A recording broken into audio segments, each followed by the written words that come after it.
Hi everybody, this lesson is going to cover lesson 8a.3. So 8.3 basically. Systems of linear inequalities. So we've been talking about inequalities when you graph and shade. We're going to continue to graph and shade, but this time we're talking about where do they cross each other.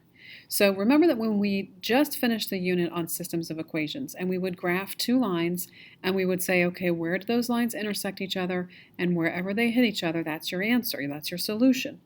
So it's the single point where the lines cross. Well, now we've learned that we can do graphing and shading. And so we're going to be graphing and shading, and we'll say, okay, we have to shade down here and shade up here, and so it's going to be this area.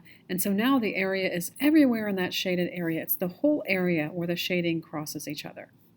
So this first section asks us, determine if each ordered pair is a solution of the following system of inequalities. Okay, you could plug in to check. And that's what we're going to do. That's what we're going to start with. It has to work in both inequalities. So for instance, and I did this before, we could call this one equation number 1 and this one equation number 2. Remember, this is my x and this is my y. So in equation number 1, if I plug these in, y is less than 4x plus 1. The y is negative 4, less than 4 times positive 2 and plus 1. And we're asking ourselves, is that true? So let's just go ahead and simplify a little bit. We'll have a negative 4 is less than, that's 8 plus 1. So is negative 4 less than 8 plus 1? Well, 8 plus 1 is 9. And yes, negative 4 is less than 9. So we're okay on that. And let's go to equation number 2 and check and see how that one checks in. It says y is greater than or equal to negative 3. In this case, y is negative 4. So is negative 4 greater than or equal to negative 3? No, it's not. It's lower on the number line, and so no. And if one of them is no, then the whole thing is no. So this answer here is no because there was a no somewhere. Next problem. Again, first equation is y is less than or equal to this. So we go y, that's negative 1, less than 4 times negative 5 plus 1. Okay, is negative 1 less than negative 20 plus 1?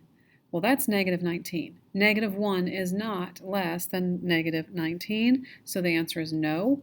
We don't even have to plug it into the other one because it doesn't work. Okay, just let me stop for a second, because if we did this and we kept doing this, it kind of takes a while, doesn't it? It's a method that works, and it's the one that we know and we know how to do. However, it takes a while. How else could we do it? Let me tell you how else we could do it. What if we graphed them instead? And so like I was saying at the beginning, the graphing, the answer, the solution is where the two shaded areas overlap each other. Let me tell you what I have here. This line, 4x plus 1, starts at the 1, goes up 4, right 1, up 4, right 1. So this is that first line. This is L1. I'll call it L1 for line 1. That's line 1. And it's less than, and there's no equals, so it is a dotted line. It is less than, so it's shaded below. So the pink shading is the shading that goes with this top line.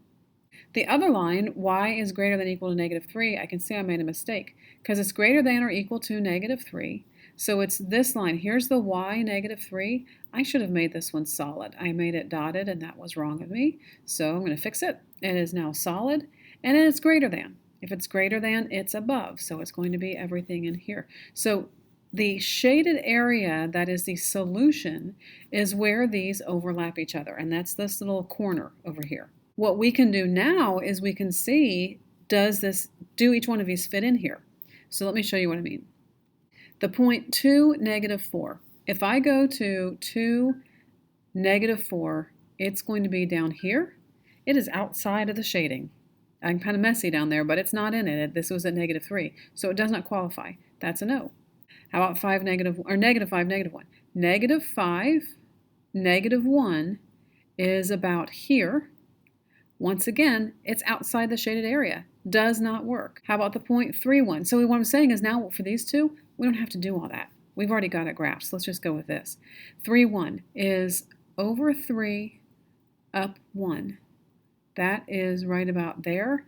That is a yes because it is right in the shaded area. So I'm going to write yes on this one. How about the point 0, 1? So let's go back to that one. 0, 1. Okay, that actually is a question. because it falls on the line. If it falls on the line, is it an answer or not? Well, here's the deal. It's a dotted line. And since it's a dotted line, the answer is no. It's on the line.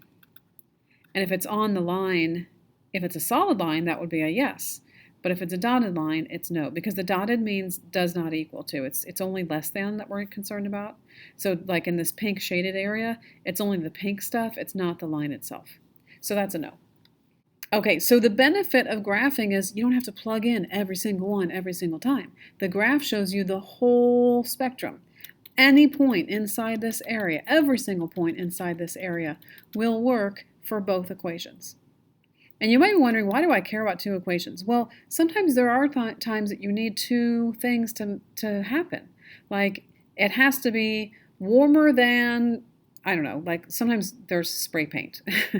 Not that you should use spray paint, but for spray paint, it has to be warmer than 60, but less than 50% humidity or something like that. And so if it's in those conditions, it works. And so then you have to say, okay, well, does this day make it work? Does it fit? Is it more than 60 degrees and is it less than 50% humidity? Then it fits in this spot. So there are times that you need two things to happen at the same time, like temperature and humidity.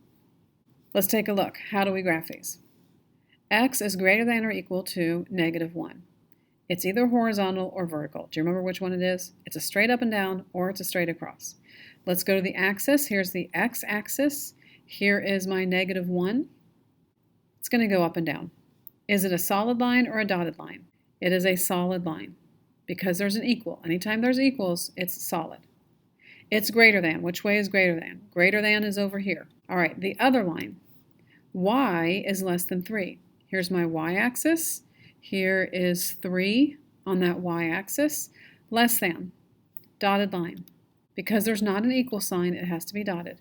It's less than, it's going to go beneath. You know what? I'm not even going to go over here because I already know that's not an option. My only option is over here. And so anything in this quadrant is a solution to this system.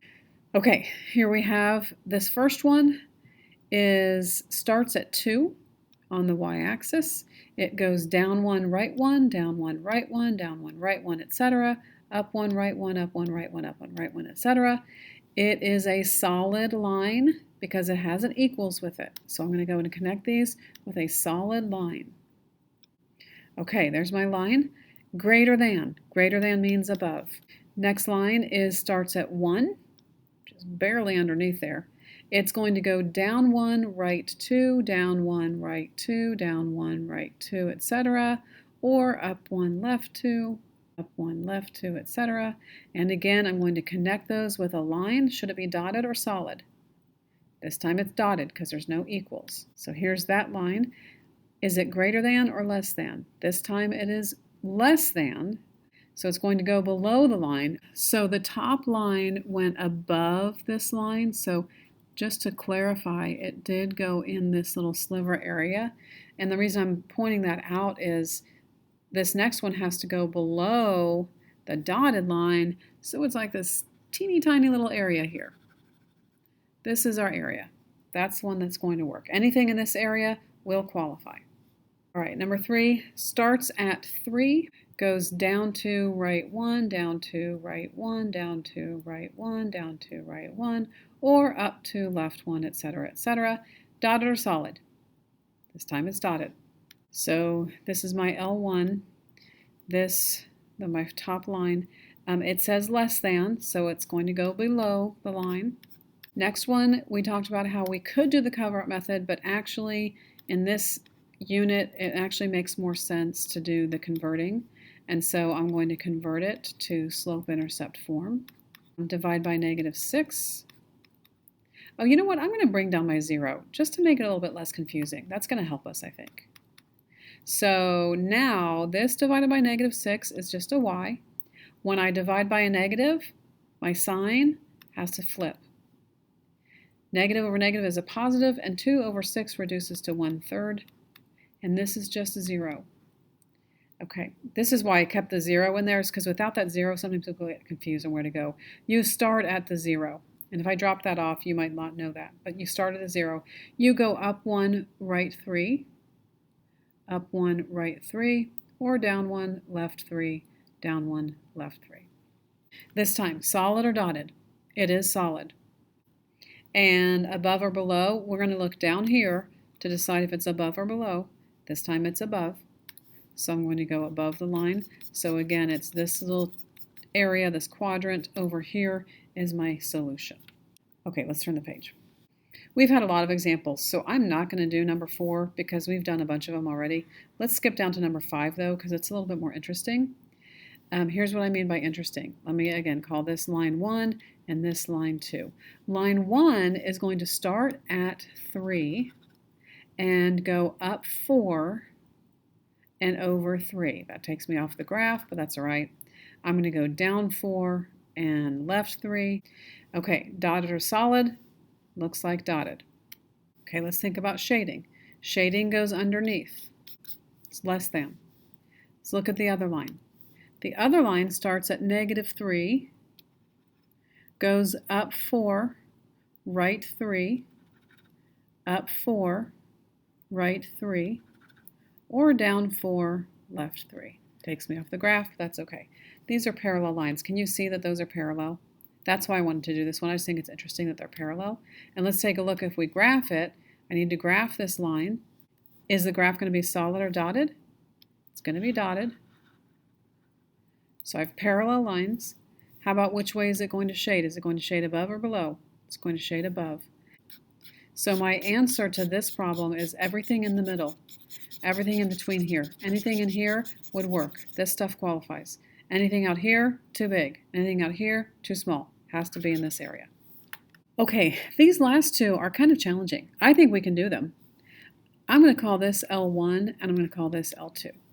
So for L1, here's what I have to do. I'm going to think in terms of y equals mx plus b. So I'm going to start with y. Then, instead of equals, I have to go less than or greater than. This line and this shading. Is this shading below the line or above the line? It's below, so it has to be less than. Is the line solid or dotted? It's solid, so it has to be less than or equal to. Okay, mx plus b, the m is the slope, the b is the y-intercept. We usually start with y-intercept, so I might skip some space and put the y-intercept over here. Y-intercept is 2. That's where it hits the y-axis, right there at 2. So that's going to be 2.